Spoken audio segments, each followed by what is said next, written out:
What's going on, everybody? Thought I'd take a break from the streams and the shorts to go ahead and bring you guys a tips video. I've been noticing a lot that people are kind of struggling a little bit with maybe settings or maybe some early game grabs and tips like that. I've been doing a lot of things where I'm jumping into quick play to try to help, newer players and stuff like that, and I feel like maybe they don't quite understand what they need to do. So this video is hopefully going to help you out a little bit and also get a little bit of feedback from you guys on what kind of videos you'd like dealing in this realm of like tips or maybe strategies and things like that. Just as a reminder as well, there will be timestamps below for referencing back to any of these. So now to get the boring stuff out of the way, let's go ahead and start with our settings. So I have a few setting options that I feel would be a good start for, maybe newer players and even older players. I like these settings a lot, so I thought I'd go ahead and share them with you guys. So the first tip I have is to remember aim mode. Now, your remember aim mode you want to per weapon. There are some weapons that I like strictly in first person and some that I like both. Number two would be weapon functions. You'd want to go ahead and switch this to yes. That way, whatever weapon functions you had on there that you had set up previously, it'll stay on that weapon. Now, the third tip I want to give is the switch weapon on pickup. This is a really good one to have just so if you died and you left your autocannon on the floor, you got to go grab that. It doesn't switch to it immediately. That way you can kind of grab and run and shoot and, not blow yourself up from equipping your autocannon, which I've done many times. Now, what I would also suggest is switching your dynamic aim mode to yes. This is really good. I really like being able to aim normal third person or double click my right mouse and it take me into third person. It lets you kind of switch seamlessly, and I find it's really helpful, especially in the very hectic situations that I've been getting myself in. Now, there's also some quality of life stuff that I find really helpful, and I thought I'd share it with you guys. So they're in HUD, and basically what you're going to want to do is find your samples count visibility. You want that to visible. This is really nice because you can just look up, see what samples you have, and keep going. Now, I have a few other setting changes and things of that nature that I didn't want to kind of bog down this video with. But if you do want a screenshot of the rest of my settings, I can definitely put it in the description below. Leave a comment down below if you'd like to see that or kind of see what else, other settings that I have changed. Okay, now to the fun stuff, to the boom stuff, the real meat and potatoes of what you guys want to do all the time. Now, some early game fun stuff that I like to grab was definitely this machine gun. I found it very reliable, cuts down enemies, good support weapon, especially if you're just starting out and you want to support your team, but everyone's higher level than you. This is something that'll really help suppress the enemy. Something where it feels like you're like doing something and not just being carried through the mission. Also, the Stalwart is a really good pickup. I enjoyed this a lot. Some people also like the anti-material rifle. I found this fun, can help your team out from far away if you are those lower levels, and you can kind of start sniping off enemies as they get closer while staying a safe distance where you're not going to die so quickly. Now, moving down to the orbital cannons. Now, the orbital cannons, I didn't really get a lot of these in the beginning. I didn't find them very useful in the beginning. The Gatling Barrage is a nice one to have, especially dealing with some mobs and things like that. The call-in's very quick, so it's really helpful to kind of give you that breath of relief when you're being swarmed without too much fear of getting, murdered, even though, you're gonna get murdered. Now, coming down to Hangar, I found that the strafing run and the airstrike for the Eagle really good early game pickups. The Eagle Strike is something I still use, or the Airstrike is something I still use. I love this thing.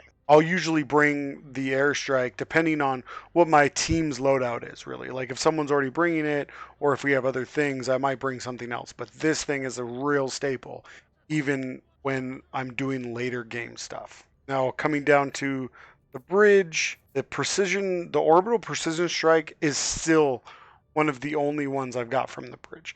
I very much like the precision strike.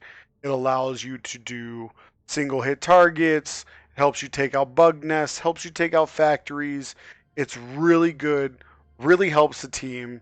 It's back quick, call ins quick. You can really support your team by kind of helping them take out certain targets.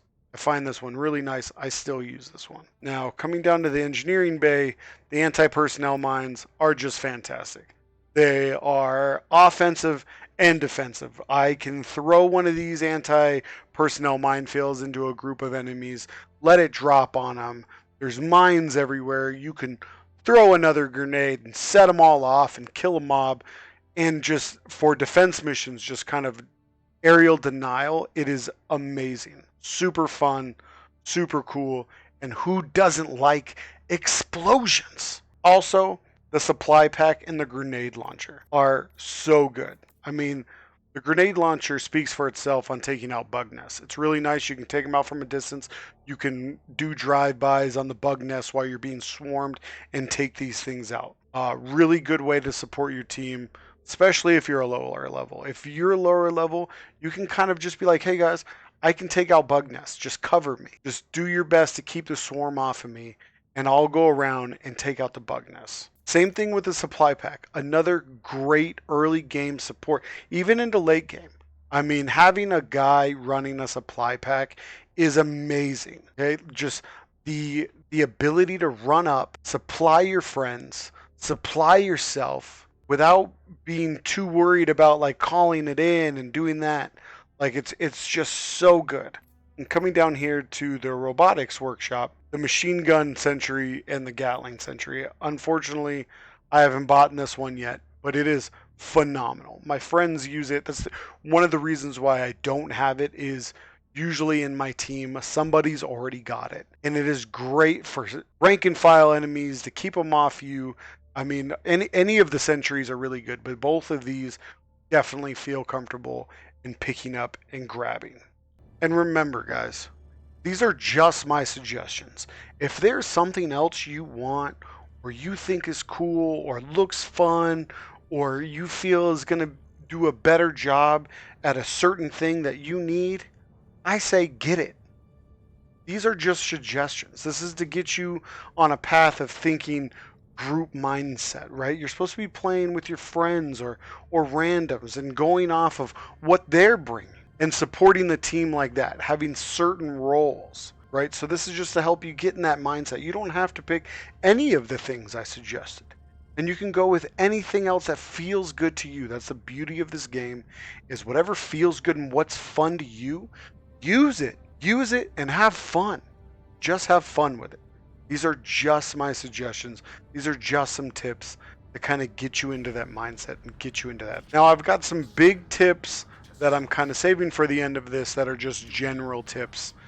Now, that is looking for the question marks on the map, on your compass. These are really important. These things you can open up. There's usually storage containers or doors that take two people to open. Things of that nature, right? And you can find a lot of things there. You can find weapons. You can find metals. You can find super creds. You can find samples. There are so many great benefits to just going out and looking at these question marks and seeing what they are.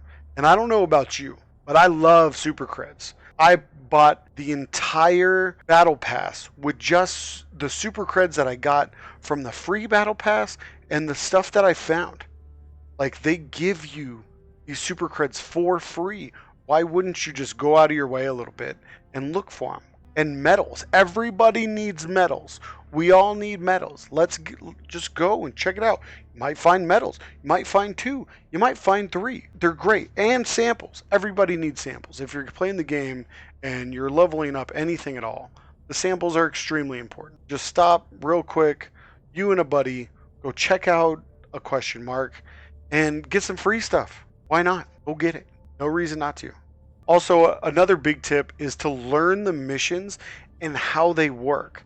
There have been a lot of times where I'll do quick play and I'll go in and help people, and they'll complete certain mission steps before they've finished the other mission. So they'll go, like, you have to go hack a computer and get the SSD before you get the launch codes and launch the nuke. And some people will just go to the nuke site first and be like, oh, I don't know what to do. And it's like, oh, well, you're not done. You need to go get these launch codes, right? So learning the missions, learning what you need to do in those missions and what you need to do first when you drop down and do these Helldiver missions.